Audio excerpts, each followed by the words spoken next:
this whole little area. We're gonna go around it. But right here on the sonar, you can see we're 60 feet deep, very sandy. So he's in a lot of pain, he's extremely old, and now he just lost his only hope of being pain-free.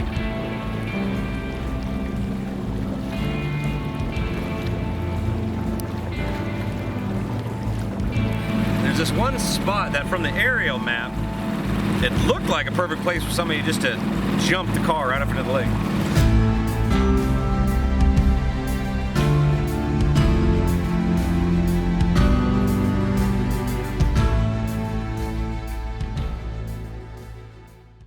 A lot of these cases that we come across are older people and they're in lots of pain, they're severely disabled, and sometimes it's just the end of the road for them, and sometimes they feel like they have no way out, and suicide comes into the picture. And sadly, that's what this case is sounding like. His name is Darwyn Lee Hope, 92 years old, and in our files here, he was last seen at his home in Boise, Idaho on July 11th, 2016.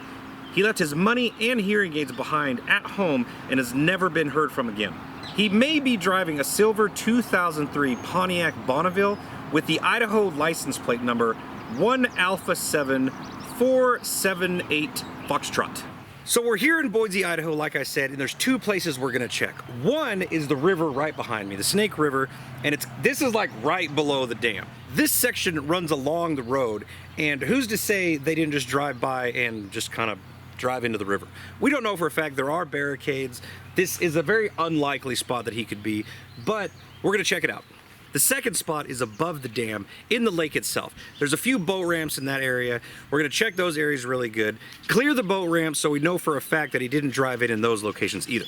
So we're well into the day, we're burning daylight, so let's get the boat out in the water and see what we can find.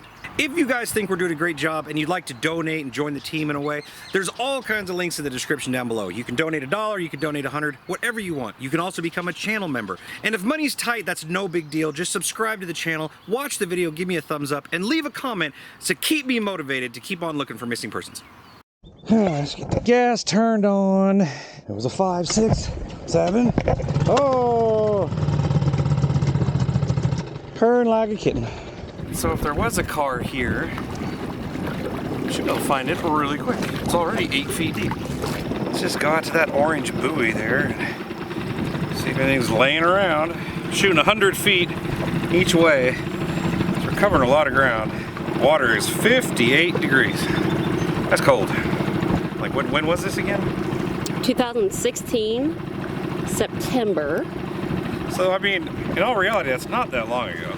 It's really low. I mean, it's just 40 feet right now. I think it's a no wake thing, but it's sunk. Yeah, I wonder how deep this does, or how much they drain this out in September, because that boat ramp goes a long ways. So maybe in September, this thing is like 50 feet shallower.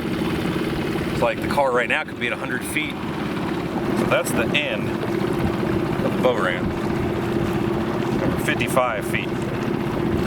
So while we're out here searching, let me tell you a little bit more about this case. This gentleman, 92 years old, severely disabled, and was he suicidal, Candace? Was it confirmed? Well, he was more disabled just from pain, and he wasn't a person that liked pain pills.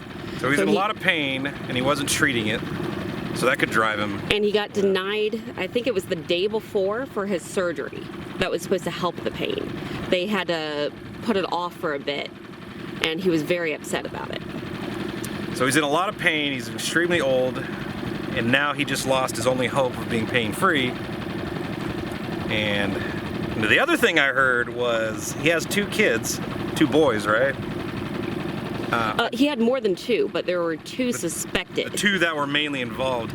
The rumor is, or I guess they were alleged to have something to do, like maybe assisted in his suicide. Yeah, so per the Charlie Project, police told them they suspected he had helped their father take his own life and dispose of his body.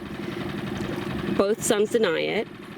They maintain their innocence, but one son failed the lie detector and the other one was inconclusive. I've never understood metal detecting. I've never understood lie detecting. Like, I guess I don't know how it works, but to be honest with you, but I wonder what inconclusive means versus you're lying. You know, like, so they're saying one kid was lying about something, and the other one they couldn't tell if he's lying or telling the truth. So I wonder what he's lying about. And both sons kept pointing to the lake up in McCall, Yeah, Idaho. Like 2 hours north. Yeah, 2.5-hour drive. And one son was seen later that night, so it'd be kind of hard for him to make the round trip of 5 hours if he helped with the dad. Yeah. Looks like this first boat ramp we parked at's clean. I mean, I checked everywhere, way out in the middle, about 80 feet deep. Not seeing anything. You're seeing exactly what I'm seeing right here. I mean, if there's something in the water, we're gonna be able to spot it. So if there's a car, I'm pretty confident we'll find it. But we're gonna cruise this pretty much just coastline all the way over to that cliffside. And if we don't find anything, well, we'll just see if we can find somewhere else to look.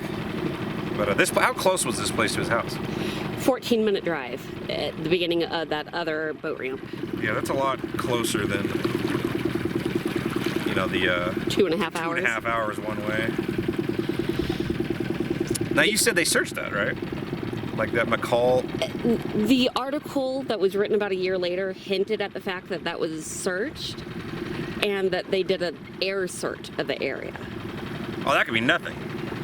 I mean, how deep? That thing could be, you know, if the car's 20, 30 feet, you'll never spot that car. Well, I wonder if the air search was of the hills around here when they said they did an air search. Usually with these cars, like if somebody goes missing in a car, I mean, 90%, you know, that car's underwater. Now, granted, Virginia's case, she was deep in the woods. Yeah, but there were trees. Yeah, she was grown in, and nobody would have even thought to go that way. So, yeah, there's no trees here. You'd be able to spot a car unless it was green, I would think. So we made it to the other side of the lake. There's this one spot that from the aerial map, it looked like a perfect place for somebody just to jump the car right up into the lake. But now that we got closer, sure enough, it's telling a different story. It looks pretty fortified with guardrails. We'll check around this little pull-off, little scenic lookout, see if there's anything laying in the water. Yeah, definitely no way to get a car off. No. Graceful. Gonna hurt. Well, we searched the lake really good. All these boat ramps is nothing. I mean, super deep lake. Man, this water is crystal clear. I was kind of hoping for a car so we could dive on it and be a really good shot. But whatever. So we know he's not in the lake, at least at the obvious spots. You know, we went all the way over there. Nothing. So while we're here in town, obviously we'll go on the other side of the dam, see if the river has any deep spots. Might be able to search, and then go from there. So we just got to the second location here. It's down from the dam that we was just at. And I mean, as you can see, the water's crystal clear, but it's like a foot, 2 feet deep, all the way out to the middle.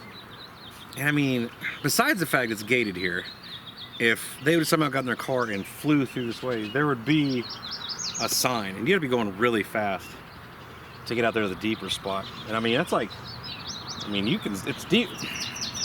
This ain't feeling it.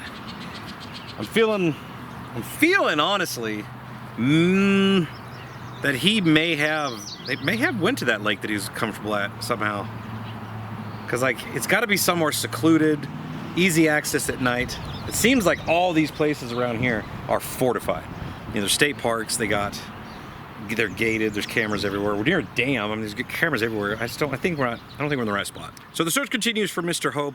If you're in the Boise area and you hear any tips about this case and you think I need to go look at somewhere else, just let me know. Make sure to like this video and subscribe to the channel so you don't miss any of my upcoming adventures or research for missing people. But until we meet again, my name is Jeremy and I will see you guys on the next adventure.